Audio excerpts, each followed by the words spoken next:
আল্লাহ তাআলা যেন আপনাদের ধ্বংস করে। আমার পিছনে কি দেখা যায়? পবিত্র কাবা ঘর। একটা কথা বলতে চাই সবার উদ্দেশ্যে, যারা আমার পিছনে লাগছেন এবং যারা আমাদের শত্রুতা করছেন, এই কাবা ঘর আমার পিছনে, আমি দোয়া করি আল্লাহ তাআলা যেন আপনাদের হেদায়েত দেয়। আর যদি হেদায়েত না দেয় তাহলে আল্লাহ তাআলা যেন আপনাদের ধ্বংস করে। কেন এই কথাটা বললাম আপনারা জানেন? কারণ আপনারা মানুষ ভালো না, আপনারা মানুষের সুখ দেখতে পারেন। আর আমার যারা শত্রুতা করছেন, আমি দোয়া করি এই কাবার মাটিতে, আল্লাহর প্রিয় কাবা ঘর, এই কাবার পাশে বসে দোয়া করতেছি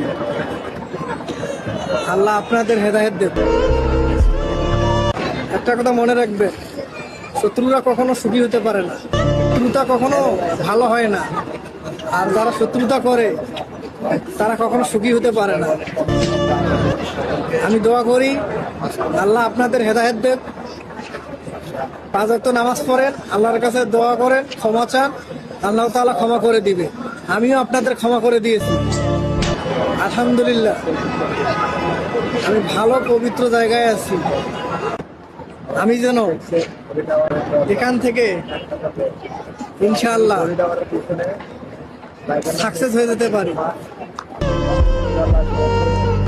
আপনারা সবাই আমার জন্য দোয়া করবেন, আমিও আপনাদের সবার জন্য দোয়া করব।